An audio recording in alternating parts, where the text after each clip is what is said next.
Hello and a very warm welcome back to Young at Heart. I'm so glad you are here with me today for a conversation that I believe could truly change the quality of your nights and in turn, the quality of your days. Let's start with a scene that I know is all too real for so many of you. It's the middle of the night, that quiet, dark hour when the world is asleep. But you are awake, making that familiar, frustrating trip down the hall to the bathroom.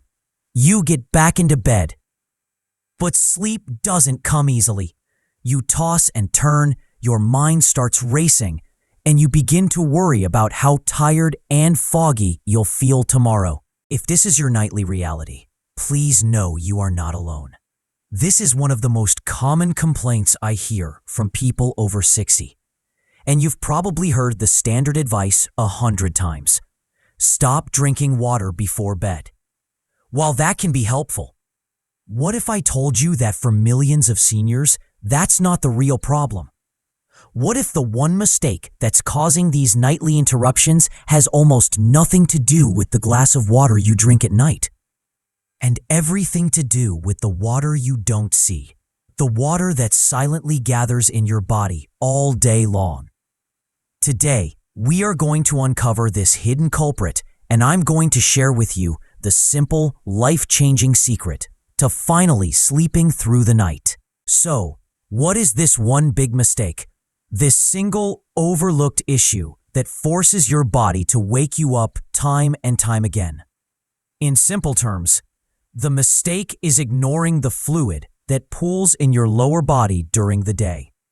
This condition, which many of us know as edema or swelling in the ankles and legs, creates a hidden reservoir of fluid that your body is forced to deal with the moment you lie down to sleep. Today, we are going to become experts at managing this. We're going to learn how to empty that reservoir before you go to bed, not during the middle of the night. Let's walk through our plan together.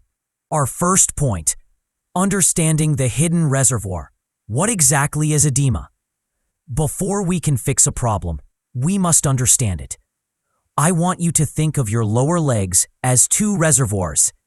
As you go about your day, sitting, standing, walking, the force of gravity is constantly pulling downwards.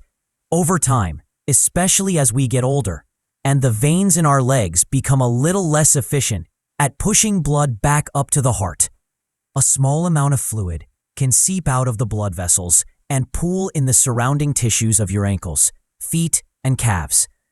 Throughout the day, this reservoir slowly fills up, almost without you noticing. You might just feel that your socks are a bit tight at the end of the day, or your ankles look a bit puffy. You probably dismiss it as a normal part of life. But here's the critical part. The moment you lie down flat in bed, you remove the force of gravity that was holding that fluid down. It's like opening the floodgates of a dam. All that fluid that was pooled in your legs begins to flow back into your bloodstream. Your circulatory system, always striving for balance, sends this surge of excess fluid directly to your kidneys to be filtered out and turned into urine. Your kidneys, which should be resting, are suddenly put on the night shift, working overtime to process the fluid that accumulated over the last 10 to 12 hours. The result? Your bladder fills up quickly and repeatedly, sending you those urgent wake-up calls at 2 a.m., 3 a.m., and 4 a.m. I remember a gentleman I spoke with. We'll call him Frank. Frank was a retired mail carrier who was incredibly proud of having been on his feet his whole life. He had swollen ankles every evening, but just assumed it was a badge of honor from his years of walking.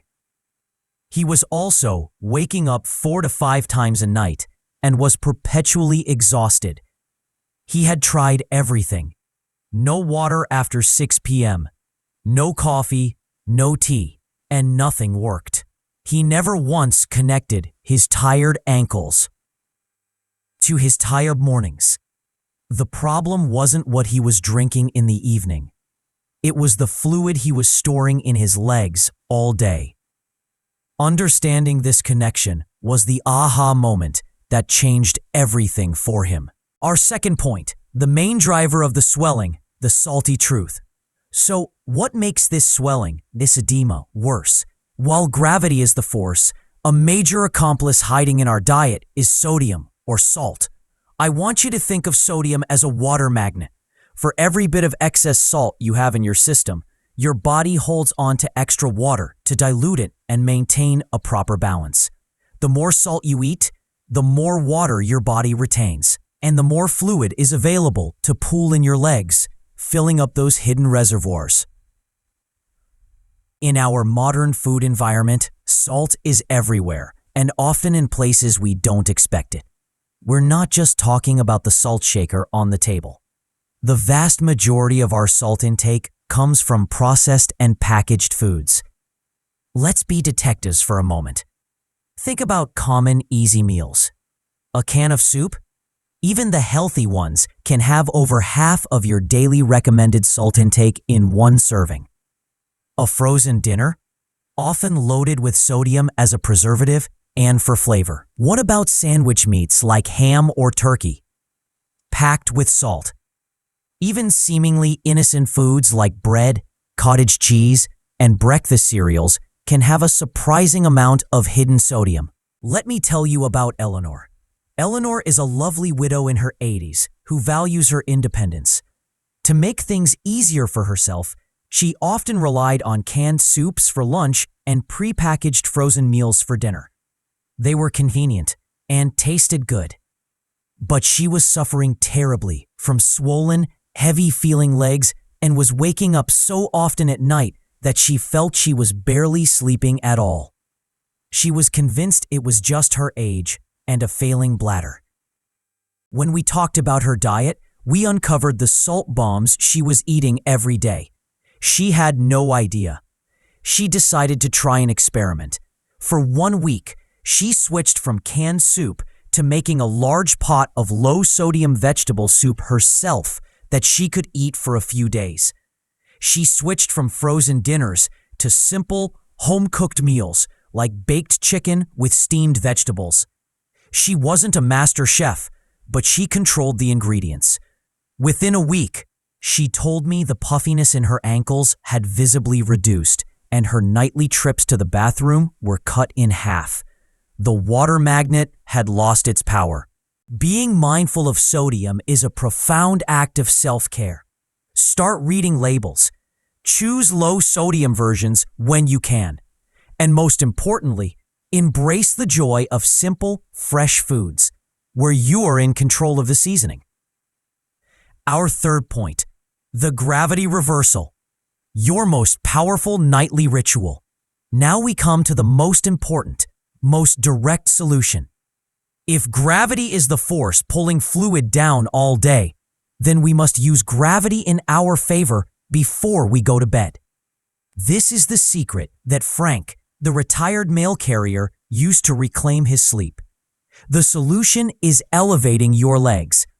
It is so simple, yet so incredibly effective.